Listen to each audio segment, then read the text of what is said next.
সময় সংলাপে স্বাগত জানাচ্ছি আমি তুষার আব্দুল্লাহ। সময় সংলাপে আমার সঙ্গে যোগ দিয়েছেন পাভেল পার্থ। পাভেল ভাই, আপনাকে স্বাগত সময় সংলাপে। আমি আলোচনা করতে চাই আজকে যে মাটি, মানুষ, প্রকৃতি মিলিত একটি ভাষা তৈরি হয়, ভাষার উৎপত্তি। সেই জায়গা থেকে মাটি, মানুষের, প্রকৃতির ভাষা থেকে আমরা এখন যেভাবে কথা বলি কতটা দূরে চলে যাচ্ছে? ধন্যবাদ তুষার ভাই আপনাকে এবং সময় টেলিভিশনকে। আসলে একটা খুবই গুরুত্বপূর্ণ বিষয় যে আমরা যখন আসলে ভাষা নিয়ে কথা বলি, তো ভাষায় যে এটি তো শুধুমাত্র কতগুলো শব্দ কিংবা ব্যঞ্জনা শুধুমাত্র না, বা ব্যাকরণের বিষয় নয় বা ধ্বনিও নয়। এটি কিন্তু একটি জীবন্ত, আসলে বলা হচ্ছে যে একটা যোগাযোগের প্রক্রিয়া বা যোগাযোগের জায়গা। এটা নানা সময়ে নানা ভাবে হচ্ছে যে আসলে বদলাচ্ছে, এবং যেহেতু এটা জীবন্ত, কালে কালে প্রতিটা সমাজে বা প্রতিটা হচ্ছে ভিন্ন ভিন্ন ভূগোলে কিন্তু সেটা ভিন্ন ভিন্ন রকমের আসলে হচ্ছে। তো আমাদের এই বাংলাদেশে যে ভৌগোলিক ভিন্নতা আছে এবং নদীর একটা ভিন্নতা আছে, আমরা বলছি যে আমাদের নদীমাতৃক বাংলাদেশ। তো এই নদী ভিন্নতায় কিন্তু আমাদের ভাষা একটি রূপ পেয়েছে, মানুষের ভাষা। পাশাপাশি মানুষ ছাড়াও যে প্রকৃতির অন্যান্য প্রাণ, তাদেরও ভাষা আছে, গাছের ভাষা, মাছের ভাষা, পাখির ভাষা, এরকম সবকিছু মিলে কিন্তু মানুষের সমাজে একটা ভাষা প্রতিনিয়ত আসলে বদলায় বা প্রতিনিয়ত তার রূপ পাল্টায়।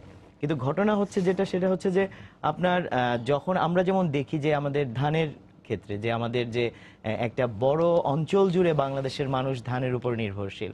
তো দেখবেন যে কোনো অঞ্চলের মানুষ একটি আমন মৌসুমে ধান লাগাচ্ছে, ওইটির নাম দিয়েছে পিঁপড়ার চোখ। আপনি মৌলভীবাজারের শ্রীমঙ্গলের সমুদ্র ফেনা নামে একটা বড় মৌসুমের ধান আছে, ওই ধানের চালের রং হচ্ছে সাদা, এবং সে কিন্তু ওই রূপকল্পটি আসলে চিন্তা করেছে। সমুদ্র ফেনা। একটি গুরুত্বপূর্ণ ধান আছে, আপনি জানেন যে পঙ্খিরাজ। এই ধানের দুইটি পাখনা আছে, এবং এরকম গল্প প্রচলিত আছে যে এই ধানটি পাকার পরে যদি জমি থেকে না কাটা হয় তাহলে ধানটি পঙ্খিরাজ ঘোড়ার মতো উড়ে চলে যেতে পারে। এই যে ভাষার ভেতরে আমার যে প্রত্যয়, আমার যে চিন্তাধারা, এটা গড়ে উঠেছে কিন্তু বিভিন্ন অঞ্চলের তার রুচি, তার যে শর্তগুলো আছে ওই প্রকৃতিতে, সেই প্রকৃতির শর্তের উপরে কেন্দ্র করে। এখন ঘটনা হচ্ছে যে এই শর্ত থেকে যখনই আমরা আসলে বেরিয়ে আসছি, বা শর্তগুলো যখন আগের মতো আসলে থাকছে না, বা প্রকৃতির মধ্যে ক্ষয় হচ্ছে, আঘাত লাগছে, রক্তাক্ত হচ্ছে, এটার ধকল কিন্তু আমার ভাষার মধ্যে আসলে আসছে। এবং সেই ভাষার যে আসলে ভাষিক যে কাঠামো, সেই কাঠামোর মধ্যে কিন্তু আসলে একটা রদবদল হচ্ছে। যেমন আপনি দেখবেন চি চি একটি শব্দ, মান্দি ভাষায়, মানে মান্দিদের যে আচিক ভাষা, গারোদের আচিক ভাষায় চি মানে হচ্ছে পানি। আবার মারমাদের ক্ষেত্রে, মারমা ভাষায় চি মানে হচ্ছে ঔষধকে বোঝানো হচ্ছে, তাদের কবিরাজি যে ঔষধ সেটাকে বোঝানো হচ্ছে। গোষ্ঠীর ক্ষেত্রে আলাদা। আবার খাসি ভাষার ক্ষেত্রে চি মানে হচ্ছে যে ভাত। কিন্তু এই যে একটি শব্দ বিভিন্ন ভাষায় হচ্ছে যে আসলে বিভিন্ন রকম মানে দাঁড় করাচ্ছে, নানা অর্থ আসলে তৈরি করছে। এই যে মানে ভাষার এক ধরনের বৈচিত্র্য, মানে তার যে ভাষিক বৈচিত্র্য, এটি কিন্তু গড়ে উঠেছে আসলে এক একটা জায়গা থেকে। যেমন আপনি সাঁওতালি ভাষার কথা জানেন। সাঁওতালি ভাষায় বীর মানে হচ্ছে জঙ্গল, অরণ্য। আমরা যেটাকে বীর বলছি যে আসলে বীর যোদ্ধা অর্থে, সেই বীর মানে হচ্ছে কিন্তু জঙ্গল। এর জন্য দেখবেন দিনাজপুরে অনেক জায়গার নামের সাথে বীর শব্দটি আছে, বীরগঞ্জ, বিরল, বীরটোলা, এরকম শার্শা বীর। তো এখন জঙ্গলের গঞ্জ আসলে যেহেতু একটা সাঁওতাল জনপদ ছিল, আদি সাঁওতালদের বসতি ছিল, এর জন্য ওই নামগুলো আসলে পেয়েছে। এখন আমরা আসলে কি দেখব, এখন কিন্তু সেই জায়গাটি আসলে বদলে গিয়েছে। এখন কিন্তু ওই অর্থে বিরলে এখন ইট পাথর চলে এসেছে, এবং আপনার সেই রকমের প্রাকৃতিক বন যেটা অরণ্য থাকছে না, নেই।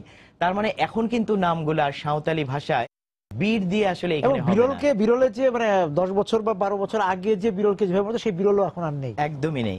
কিন্তু এই বিরল যে নামটি সে আসলে বন দিয়ে আসলে হয়েছে, বিরল আবার বনের ক্ষেত্রে বাংলাতে মানেতে বিরল হয়ে যাচ্ছে, মানে বিরলে জঙ্গল হারিয়ে যাচ্ছে। তো এই যে এক একটা জিনিস, এইগুলা বোঝা আসলে খুব জরুরি, কারণ তা না হলে, কারণ ভাষা তো প্রতিনিয়ত কোনো না কোনো উপাদান আসলে গ্রহণ করবে, বা সে আসলে বর্জন করে বা বাধ্য হয়। তখন কিন্তু একটা শব্দ, যেমন আমরা সবসময় বলে থাকি যে কোনো একটা এলাকা থেকে একটি পাখি হারিয়ে গেলে আসলে কি হতে পারে। যেমন আমরা রূপকথাতে আসলে দেখেছি যে সুখসারি, যে সুখসারি পাখি কি করে, সুখসারি পাখি জানে যে 7 সমুদ্র 13 নদীর পারে হচ্ছে যে সেই রাক্ষসপুরী আছে, বা পাতালপুরীতে কেউ আসলে বন্দী আছে, রাজকন্যা, এগুলো কিন্তু সে বলে দিচ্ছে। এখন এই সুখসারির মাধ্যমে কিন্তু আমাদের কোন একটি আদি ভাষার কাঠামো আসলে তৈরি হয়েছে, যেটি একটি ব্যঞ্জনা। এখন এটি যখন আসলে বদলে যাচ্ছে, নতুন প্রজন্মের এই সময়ের যারা, তাদের কাছে কিন্তু সুখসারি কোনো প্রত্যয় আসলে এখন আর থাকছে না, বা সুখসারি সম্পর্কে তাদের সঙ্গে তাদের কোনো যোগাযোগই নেই, একদমই নেই। এখন কিন্তু তার মানে সুখসারি নেই বলে তার ভাষাতে যে এটি থাকবে না এটি নয়, কিন্তু হয়তোবা সুখসারি বদলে গিয়ে তার ভাষাতে আসলে জায়গা করে নিচ্ছে ডোরেমন। তো এই যে আসলে একটা বিষয় যে এখন আমরা কিন্তু একটা হুট করে একটা বিরোধিতা করছি না, কারণ যেহেতু ভাষা একটা জীবন্ত সত্তা, কিন্তু আমরা আসলে দেখছি, আপনি প্রথমে যেটা বলেছিলেন যে কোনটি আমাদের মাটি, আমাদের প্রকৃতি, আমাদের প্রাণীর সাথে আসলে জড়িত, তো সেটা খুব গুরুত্বপূর্ণ। এবং যে মাতৃভাষার কথা আসলে বলা হয়েছে যে বাংলাদেশে অনেক মাতৃভাষা, বাংলাদেশের যেরকম ধানের বৈচিত্র্য, মানুষের বৈচিত্র্য, গানের বৈচিত্র্য, অবশ্যই ভাষারও বৈচিত্র্য আছে। এবং সেই ভাষার বৈচিত্র্যটাকে আমরা যদি একটা সমদৃষ্টিতে সমমর্যাদায় দেখি, সেটা খুব গুরুত্বপূর্ণ বিষয় হয়। আমরা সার্বিকভাবে মাটির সঙ্গে তো ভাষার একটা সম্পর্ক, নদীর সঙ্গে একটা সম্পর্ক। আমরা নদীর তীর ধরে যদি এগিয়ে যাই, দেখবো যে ভাষা বদলে বদলে যাচ্ছে। মাটি, দোআঁশ মাটি, বেলে মাটি, এঁটেল মাটি, সে অনুযায়ী কিন্তু ভাষা বদলাচ্ছে। লাল মাটির ভাষা আর পলি জমা যে নতুন যে মাটির ভাষা, জনপদ, তার ভাষা কিন্তু এক না। একদমই তাই। যখন আসলে আমরা কাজ করছিলাম, সেটা হচ্ছে আপনি যেটা আসলে বলেছেন যে আমরা যখন যমুনার বিস্তীর্ণ চরে আসলে কাজ করি, সেই চর আসলে ভাষাটি পেয়েছে আসলে সেই যমুনা থেকে, সেই যমুনার যে আসলে রূপ। যখন আমরা আবার চলে যাই যে হাওর অঞ্চলে, তার যে আসলে ভাষা, যেমন আপনি যেটা আসলে দেখেছেন, সেই রাধারমন থেকে শুরু করে হচ্ছে যে আপনার একদম শাহ আব্দুল করিম পর্যন্ত, তার গানে, তার কথায় কিন্তু ওই নদীর জায়গাগুলো আসলে উঠে এসেছে। মনে হয়েছে যেন নদী তার ভাষা তৈরি করে দিয়েছে। ওটাও তো বলা যায় যে এটা বেশি বাড়াবাড়ি হয়ে যাবে কিনা বলাটা, এটা ভাষাতাত্ত্বিকটা অনেক রকম বলতে পারে যে নদীর ঢেউয়ের কারণেও কিন্তু ঘোষ অঘোষ ধ্বনিরও তৈরি, মানে জন্ম হতে পারে। অবশ্যই তাই, অবশ্যই তাই। এমনকি আসলে আমি কোথায় আসলে বসবাস করছি, যেমন পাহাড়ে, যে আমি কতটা মানে কোন ধ্বনিটা কিভাবে উচ্চারণ করবো, সেটা হচ্ছে আমার ঢেউ মানে পাড়ি দিয়ে আমার কণ্ঠটা যাবে ওপারে, সেই কারণে আমার বলার ঢংটাও এক এক রকম হয়, পরিবর্তিত হয়। আমরা এই ভাষার প্রভাবমান বিষয় নিয়ে কথা বলবো একটা বিরতি থেকে এসে। মাটির কথা বলছিলাম, সেই জায়গাতে কিন্তু যে মানে উচ্চারণের ধরনটা কিন্তু পাল্টে যায়।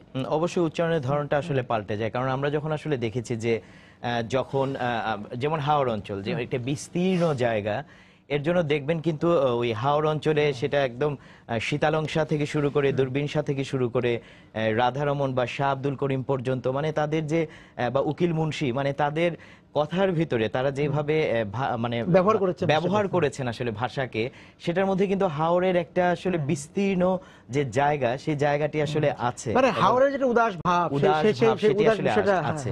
আবার আমরা যখন আসলে পার্বত্য চট্টগ্রামে দেখি চাকমা, ম্রো বা বিভিন্ন আদিবাসীদের ক্ষেত্রে, তাদের ভাষায় কিন্তু ঠিক একটা মানে পাহাড় ছন্দ, ওই রকমের একটা জায়গা আসলে আছে। বনাঞ্চলে একটা ঝর্ণার ছন্দ আছে। আবার বনাঞ্চলের জায়গাতে কিন্তু ঠিক ওই রকম আছে। বরেন্দ্র অঞ্চলে কিন্তু আবার সেই এক ধরনের রুক্ষতা, কঠোরতা, ওই রকম একটা জায়গাগুলো আসলে আছে। আবার যেই জায়গার মানুষ অনেক বেশি মানে স্থানান্তর করছে, সেটা নদীর ফলেই হোক কিংবা বিভিন্ন কারণে, সে বিপর্যয়ের জন্য, কারণে তার ভাষার মধ্যে কিন্তু ওই জায়গাগুলো আসছে, মানে অনেক বেশি আসলে নদী ভাঙনের কারণে সে নিজের এলাকা থেকে বাস্তুচ্যুত হয়ে আরেক জায়গায় চলে যাচ্ছে সে। অবশ্যই তাই। এবং একটা জিনিস একদমই উল্লেখ করা, সেটা হচ্ছে আবারও হাওর অঞ্চল থেকে, সেটা হচ্ছে যে আপনি রাধারমণের একটা গান শুনেছেন। এটা বলা হয়ে থাকে যে রাধারমণ গান গাইতে গিয়েছিলেন এবং তার এক মানে ছেলে মারা গিয়েছিল। উনি যখন ফিরে এসেছিলেন, তার স্ত্রী যাতে আসলে সেই শোকটা কাটিয়ে উঠতে পারেন, তার জন্য উনি কিন্তু একটি গান গেয়েছিলেন, অন্তরে তুষেরি অনল জলে গইয়া গইয়া। আচ্ছা, এইখানে শব্দটি কিন্তু ব্যবহার করা হয়েছে গইয়া গইয়া, কারণ এই সুনামগঞ্জ অঞ্চলে গইয়া গইয়া মানে তুষের আগুনটা ঠিক এরকম ধিকি ধিকি ধীরে ধীরে আসলে জ্বলে। কিন্তু আপনি দেখবেন যে নতুন অনেকেই গানটি আসলে গাইছেন, অন্তরে তুষেরি অনল জলে রইয়া রইয়া। এটি আমি বলবো না যে তার আসলে দোষ, কারণ তিনি তো ওই ভাষার যে আসলে ব্যঞ্জনাটি, সেইটি আসলে উপলব্ধি আসলে করতে হয়তো বা পারছেন না, কারণ এটি যেখানে আসলে তৈরি হয়েছে যোগাযোগ স্থাপনটি আসলে নাই। এখন গইয়া গইয়া যদি আসলে রইয়া রইয়া হয়ে যায়, তখন কিন্তু সেই যোগাযোগটি আসলে ধরবে না, যে যোগাযোগটি রাধারমণ আসলে বলেছেন, যেটি আসলে করতে চেয়েছেন। ঠিক একইভাবে হচ্ছে যে আমরা দেখতে পাই প্রতিটা জায়গাতে, আমরা যখন আসলে বলছি যে আমরি বাংলা ভাষা বা আমার ভাষা, ওরা আমার মুখের ভাষা কায়দা নিতে চায়, তাই না? যে এইরকম জায়গাগুলোতে আমরা যখন আসলে বলছি, আমরা কিন্তু ভাষা বলতে শুধুমাত্র আমরা প্রথমেই বলেছি যে কতগুলো শব্দ, বিন্যাস, ব্যাকরণ, ধ্বনিকে বোঝাচ্ছি না, উচ্চারণ নয়। মানে ভাষা একটি সামগ্রিক জীবন জীবন্ত ব্যবহার। সত্তা, জীবন ব্যবহার, এবং সেই জায়গা থেকে এটা নির্ভর করবে কিন্তু শর্তের উপরে। আপনি বারবার এটাতে বলছেন এবং আপনার অনেক লেখায় আমি দেখেছি, বিশেষ করে আপনার যেহেতু আমি আপনার গল্প অনেক বেশি পড়ি এবং আপনার প্রবন্ধ বিশেষত গণমাধ্যম নিয়ে, সেখানেও আপনার যে আসলে ভাষা ব্যবহার, সেখানেও দেখেছি যে আপনি সেটা চেষ্টা একটা করেছেন যে আপনার অন্ততপক্ষে এটা বাংলাদেশের যে একটা ভাষিক পরিসর আছে, সেই পরিসরের জায়গাগুলোকে কিভাবে সে তুলে নিয়ে আসা যায়। এবং এবং ভাষাকে কিন্তু ওই যে গণমাধ্যম বিষয়টা বললেন, সেখানে একটা কথা আমি একটু প্রসঙ্গ একটু বদলিয়ে দিই, যে বদলে দিতে চাই এই জায়গায়, যে গণমাধ্যমে কিন্তু অনেক ভাষার হারিয়ে যাওয়ারও একটা উপলক্ষ হয়ে দাঁড়িয়েছে, কারণ হয়ে দাঁড়িয়েছে। কারণ গণমাধ্যম যে ভাষাটাকে যে উচ্চারণে বলা হচ্ছে, সেটা পরে সবাই সেটাকে অনুকরণ বা অনুসরণ করতে যে মূল ভাষাকে থেকে সরে আসছে। একদমই তাই। কারণ এটা একটা থাকে না যে আসলে আমি ঠিক ওইভাবে বলতে চাচ্ছি না, তারপরেও মানে একটা থাকে না যে ঔপনিবেশিক মনস্তত্ত্ব, ওই ঔপনিবেশিক মনস্তত্ত্বের জায়গাতে, কারণ ভাষার একটি সামাজিকতা আছে বা সামাজিক ভাষা, তাই না? ভাষা তো একটি সমাজের মধ্যে আসলে পরিবাহিত হয়, সে জীবন পায়, একটা অনানুষ্ঠানিকতা আছে, অনানুষ্ঠানিকতা আছে। তো এখন ঘটনা হচ্ছে যে এই গণমাধ্যমের একটা ক্ষমতার জায়গা আছে, একটা বাহাদুরি আছে। তো গণমাধ্যমের এই ক্ষমতা এবং বাহাদুরিতে ভাষা কিন্তু একটা মোড়কে আমার সামনে আসলে উপস্থিত হয়। আপনি যেটা আসলে বলেছেন, উচ্চারণ থেকে শুরু করে সে যেভাবে আসলে দেখাচ্ছে, এইগুলা খুব জরুরি। বিজ্ঞাপিত হচ্ছে যেভাবে আসলে, মানে ওই জায়গাটা খুব জরুরি। যেমন হচ্ছে যে আপনার নিশ্চয়ই মনে আছে যে আপনার গ্রামীণ ফোন হচ্ছে যে একসময় বিজ্ঞাপন দিয়েছিল যে যখন গ্রামীণ ফোনের নেটওয়ার্কটা সারা বাংলাদেশে ছিল না, কিন্তু তখন আসলে তারা বিজ্ঞাপন দিয়েছিল যে সারা বাংলাদেশে তারা আসলে পৌঁছে গিয়েছেন। এবং তখন কিন্তু পার্বত্য চট্টগ্রামে হচ্ছে যে আপনার এই নেটওয়ার্কটি ছিল না। এমনকি বাংলা লিঙ্কও যখন আসলে বলেছেন বাংলাদেশ বাংলা লিঙ্কড, তখনও কিন্তু বাংলাদেশের অনেক জায়গাতে আসলে সেটি ছিল না। এখন ঘটনা হচ্ছে এই যে সমগ্রতা বুঝাতে তারা বুঝাতে চাচ্ছেন কিন্তু তাদের আওতাধীন আসলে অঞ্চল। এটি কিন্তু একটি গরিষ্ঠ ভাগ বাংলাদেশের যে নিম্নবর্গের জনগণ, যাদের ভাষিক পরিসর আপনি যেটা বারে বারে বলছেন খুবই বৈচিত্র্যময়, তাদের চিন্তার জায়গাতে আসলে এক ধরনের ধাক্কা আসলে লাগে যে উনি যেটা আসলে বলতে চান। এবং আরেকটা জিনিস এখানে যোগ করা খুব জরুরি, সেটি হচ্ছে আমি কিছুদিন আগে আপনার রানা প্লাজার যে হত্যাকাণ্ড হয়েছে, আমরা হত্যাকাণ্ড আসলে বলি সেটিকে, রানা প্লাজা হত্যাকাণ্ডের পরবর্তী সময় আবারও আসলে গিয়েছিলাম। এখন যে গার্মেন্টস কর্মীরা আছেন, তারা অনেকেই বলছেন যে না, আমরা তো এখন কতটুকু তারা সক্ষম হয়েছে, যেহেতু তারা বাংলাদেশের অর্থনীতির একটা মেরুদণ্ড মজবুত রাখছেন, তারা কতটুকু আসলে সক্ষম হয়েছে। তারা অনেক কিছু বলে আসলে বলছেন আমরা এখন বিকাশও করতে পারি। যারা বাংলাদেশের অর্থনীতি বিকশিত করছেন, তারা ভাবে কিন্তু এই বিকাশ মানে হচ্ছে যে বিকাশে এখন যেভাবে টাকা লেনদেন করা হচ্ছে এটা, এবং আপনি মোবাইল ব্যাংকিং, এবং আপনি দেখেন বিকাশ শব্দটি বাংলা বিকাশ অর্থে আসলে লেখা হয়েছে, শব্দটি যেভাবে লেখা হয়েছে। তো এটা আমি বলতে চাই যে এটি আমি ব্যক্তিগতভাবে বলতে চাই এটি খুবই আপত্তিকর এই অর্থে, কারণ বিকাশ খুবই ইতিবাচক একটা বিকাশমান ধারা। এখন আমি যদি আসলে বিকাশ করতে করতে আমার আসল বিকাশের বিকশিত করছি বা বিকাশমান, সেই জায়গা থেকে বিকাশমান ধারা, তো আমি মনে করি তারা সচেতন হবেন, কারণ এটা খুবই গুরুত্বপূর্ণ একটা বিষয়। এটা বিকাশ হতে পারে, এটা বানান বদলে যেতে পারে, কারণ তা না হলে কিন্তু বিকাশের যে আসল ময়দান, আসল জায়গা, সেই জায়গা থেকে তো আমি একটু বিজ্ঞাপনের দিকে একটু থাকতে চাই। যেমন আমরা ছোটবেলা শুনতাম যে আমাদের বড়রা বলতেন যে তোমাকে মজা কিনে দিব, এখন আমরা বলতাম মজা বলতে একটা খুব মানে সুস্বাদু একটা খাবার। এখন আমরা আমাদের ছেলে মেয়েরা মজা শব্দটা থেকে আর দূরে চলে গিয়েছে, তারা মজা শব্দের সঙ্গে তাদের সম্পর্ক নাই। একটা সমাজে বিকশিত আসলে করে চলেছে, থাকে না এরকম অনেক সময় যে আমরা কিন্তু বলি যে টানবাজার কিন্তু শুধুমাত্র একটি শব্দ নয়, একটি ধারণাও তৈরি করেছে। আমরা বলি পাবনাতে পাঠাবো, মানে পাবনাতে পাঠাবো, এটি একটি ধারণা তৈরি করে। ঠিক এরকম যদি আমার যে আসলে একটি ধারণা যেটি আসলে গঠিত হয়েছে সমাজের ভেতর দিয়ে, এটি যদি হুট করে আসলে এক ধাক্কায় বদলে দেয়া হয়, তখন কিন্তু এটা একটা ঝামেলা। যেটা আপনি বলেছেন যে আসলে মজা থেকে আসলে ইয়াম্মি, কিংবা ঠান্ডার নাম কোকা কোলা, তাই না, এরকম হয়ে যাচ্ছে। যে মানে এই জায়গাগুলো খুবই নজর দেওয়া আসলে খুব জরুরি। এবং তার চাইতেও খুব মানে আপনার ফুড থেকে সতর্ক থাকা, আমরা বলি না, আমরা বলি ফান। আমরা বলি ফান, মানে যেটা আসলে বলা হচ্ছে এমনকি যেমন বাংলা ইংরেজি বা এরকম শব্দ দিয়েও কিন্তু নতুন নতুন জিনিস আসলে তৈরি করা হচ্ছে, যেটা কতটুকু কার্যকর হবে ভাষার ময়দানে। কারণ আমরা কিন্তু কোনো শর্ত আরোপ করতে পারবো না যে আপনি এই ভাষায় কথা বলবেন, আপনি এটা চলবে, সমাজে এটা চলবে।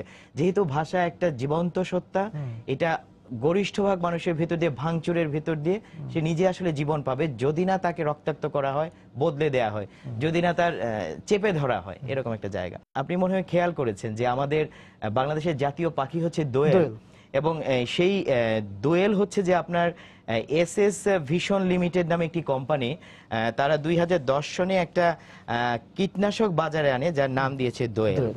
এখন দোয়েল হচ্ছে যে আপনার একটি পাখি যে পোকামাকড় খায়, সেই পোকামাকড় মারার জন্য এটি তৈরি করা হয়েছে।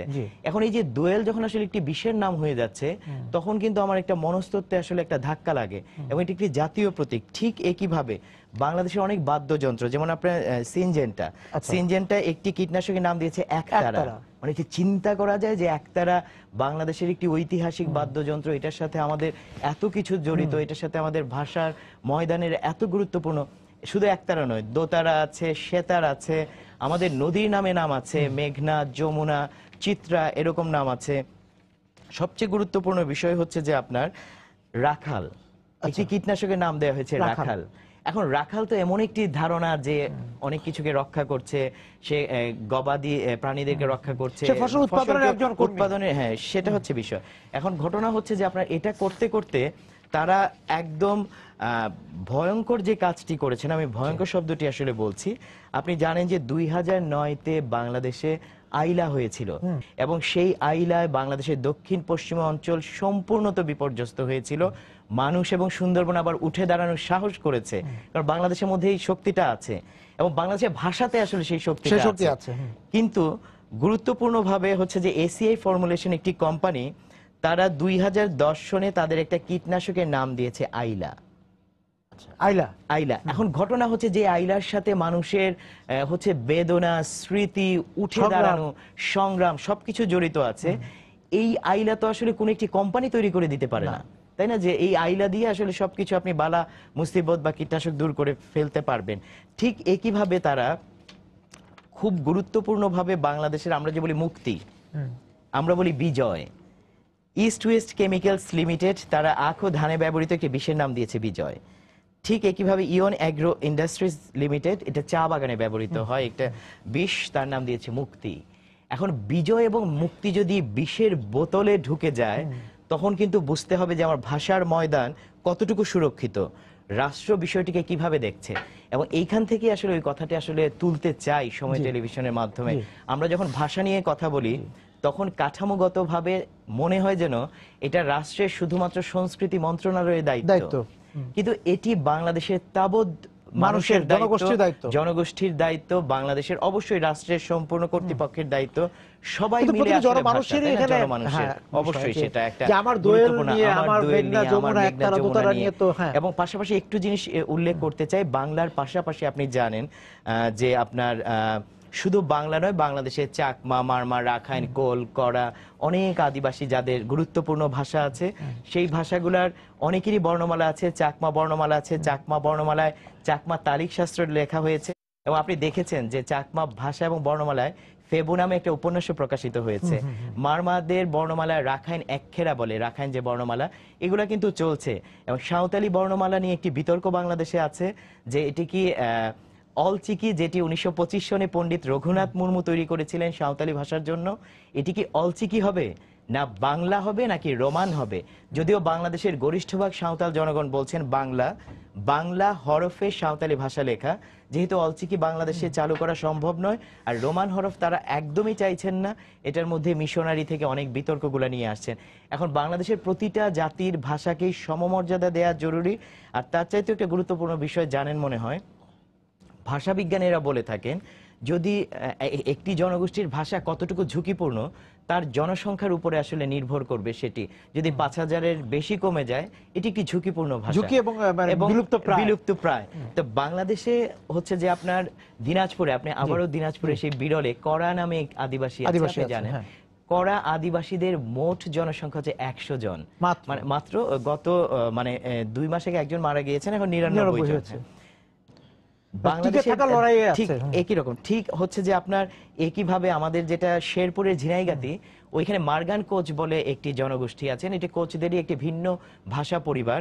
মারগান কোচ পরিবারের মোট সংখ্যা বাংলাদেশে 30টি পরিবার। রাজশাহীতে কডা নামে একটি আদিবাসী আছেন, তাদের মোট জনসংখ্যা প্রায় 1000 জন। লুসাইদের জনসংখ্যা খুবই কম, মিজোদের জনসংখ্যা কম, খিয়াংদের, চাকদের জনসংখ্যা বাংলাদেশে খুবই কম, যাদের জনসংখ্যা 5000-এর কম। এখন এই ভাষাগুলা একটি প্রশ্ন, কিন্তু এই ভাষাগুলি কি বিলুপ্তির আশঙ্কায় আছে? আমি একটি পাল্টা প্রশ্ন করতে চাই, এই ভাষাগুলো এখনো টিকে থাকছে কিভাবে? আমি বলতে চাই এই ভাষার টিকে থাকার যে আসলে শক্তি, সেই শক্তি থেকে বাংলাদেশ শক্তি অর্জন করুক।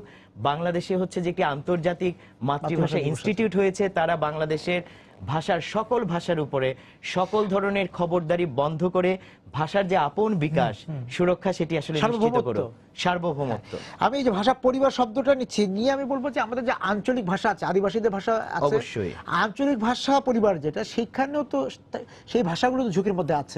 সেই জায়গাতে আমি যেতে চাই যে আমাদের আঞ্চলিক ভাষা পরিবার যে, তারা তো ঝুঁকির মধ্যে আছে, সেই ভাষাগুলো ঝুঁকির মধ্যে অতি মিশ্রণ, এবং কোন কোন এলাকার জনগোষ্ঠী নিজেরা ওই ভাষায় কথা এখনো বলে ওই ভাষাকে টিকে রেখেছে, কিন্তু সেটা নগরে এসে সেই ভাষা আর ভাষা থাকছে না। অবশ্যই তাই, মানে সেটাই কিন্তু আমরা বারে বারে আসলে বলছি যে ভাষা টিকে থাকছে যে শর্তের উপরে, সেই শর্ত বদলাচ্ছে, মানে হচ্ছে যে ভাষার পুরা মন, শরীর, চেহারা সবকিছু পাল্টে যাচ্ছে। যেমন খেয়াল করেছেন যে বাংলাদেশের যে অঞ্চল ভিন্নতায় যে ভাষা, যেটি একটা তীব্র ঝুঁকির মুখে আসলে একদমই উপস্থিত, সেটার মধ্যে কিন্তু সিলেটি নাগরি, তাই না? সিলেটি নাগরি ভাষা, এবং তাদের একদমই বর্ণমালা তৈরি করে প্রচুর পুঁথি আসলে লেখা হয়েছে। এমন ভাষাগুলো যেভাবে আসলে বদলে যাচ্ছে, যে আমি যখন কাজ করছিলাম আপনাদেরই আসলে ব্রাহ্মণবাড়িয়াতে নৌকা বাইচের উপরে, তো ওই যেহেতু আসলে নদী নেই, তো ওই রকম ভাবে বা তিতাসকে একদমই খুন করে ফেলা হয়েছে, বা এই নদীগুলো ওইভাবে আসলে থাকছে না, তো সেই জায়গা থেকে ভাষাগুলো কিন্তু আসলে বদলে গিয়েছে। এবং যারা নৌকা বাইচের গান আসলে গাইতেন, তারা যখন আসলে ঢাকার মতো শহরে এসেছেন, তারা যখন নির্মাণ শ্রমিক হয়েছেন, ছাদ পিটানোর মধ্যে, যদিও ছাদ পিটানোর গান আলাদা, কিন্তু নৌকা বাইচের ভাষার এক ধরনের রূপান্তর আমি আসলে দেখতে পেয়েছি ছাদ পিটানোর গানের মধ্যে আসলে ছন্দটা বদলে গিয়েছে, ওই যে একটা বিষয়। এবং আপনি ময়মনসিংহ গীতিকাতে দেখবেন খুবই জনপ্রিয় যেহেতু একটি গান, সেটা হচ্ছে নয়াবাড়ি লইয়ার বাইদা লাগাইলো বাইগন, সেই বাইগন তুলতে কইনা জুড়িলো কান্দন। তো এখন ঘটনা হচ্ছে যে ওই রকম গীতিকার মধ্যে বারে বারে যে ভালা কইরা রাইন্ধ বেনুন কালা জিরা দিয়া, আমি একদম নিশ্চিত যে আমি পরে খোঁজও করেছি, ঠিক একদম চন্দ্রকুমার দে হচ্ছে যে আপনার নেত্রকোনার আইথর গ্রামের আশেপাশের সমস্ত জায়গায় যে বেনুন মানে কি, অধিকাংশ এখন নেত্রকোনা ও ময়মনসিংহের মানুষেরা বেনুন শব্দটি আর ব্যবহার করছেন না। এই যে বেনুন মানে তরকারি, মানে রান্না করা একটা তরকারি, মানে বেনুন শব্দটা একদমই বদলে গিয়েছে।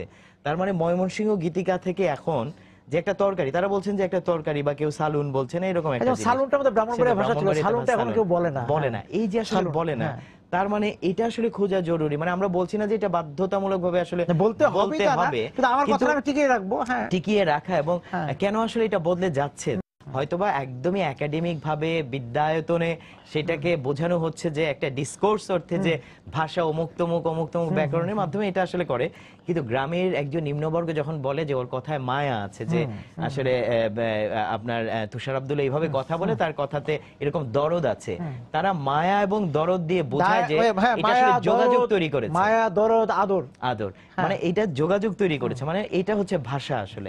এখন ঘটনা হচ্ছে যে আমি ঠিক ওই রকম বাংলাদেশের গ্রামীণ নিম্নবর্গের মতো বলতে চাই, সেটা পাহাড় থেকে সমতল, বন থেকে হাওর, সব অঞ্চলের মানুষেরা এই যে যোগাযোগের জন্য আদর, মায়া, মমতা দিয়ে যে ভাষার কথা আসলে বলছেন, সেই ভাষার দিকে আসলে আমাদের আরো অনেক বুক আগলে দাঁড়ানো উচিত। আপনার কাছে মনে হয় না যে, আমি একটু গণমাধ্যমে আসি, ওটা আত্মসমালোচনার দিক থেকে, যে গণমাধ্যমে যে নাটক, সিনেমা, তারপর হচ্ছে আমাদের FM রেডিও, নগর শহরে যে বেতারগুলো আছে, সবকিছু, সেখানে যে আমরা যে ভাষাটা, কথা ভাষার কথা বলি, এই ভাষাটা কি ভাষা? আপনি নিজেও জানেন যে এটা অনেকটাই আসলে বানানো বাবুদের ভাষা, তাই না? ওই অর্থে আসলে অনেক বেশি বানানো একটা মানে ভাষা থেকে একটা এক ধরনের পরবর্তীতে একটা মিশ্রণও হয়েছে। আবার একটা ধরেন যে মানে ওইরকম থাকে না যে নতুন যে একটা খাইছি গেছি, মানে ওই যে ওই জিনিসগুলো, ওই রকম জায়গাতে আসলে এসেছে। খাইছি গেছি কোথা থেকে আসলো? এই খাইছি গেছি ঠিক আসলে আপনাদেরই, মানে আপনাদের বলতে আসলে এরকম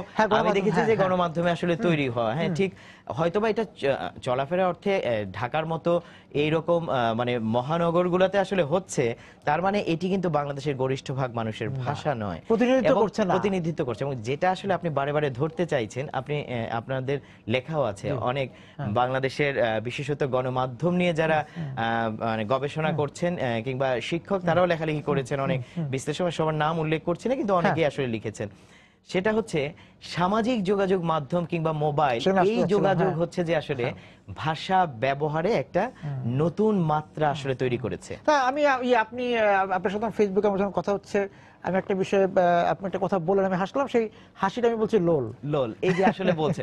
এখন ঘটনা হচ্ছে যেমন শুধু বলছে যে আমরা আগে লিখতাম যে, তারপরে যে কি একটা ছিল কিছুদিন যাবত মাইরালা, হ্যাঁ মাইরালা, তাই না? এই যে বলে এখন বিজ্ঞাপনও কিন্তু, এবং দেখেন যে সেই দাম, শেষ পর্যন্ত কিন্তু কর্পোরেট একটা বিজ্ঞাপন আসলে বাধ্য হচ্ছে এই ভাষাটিকে আসলে ব্যবহার করতে, কারণ যেহেতু এটা যোগাযোগ তৈরি করেছে কোনো না কোনো একটি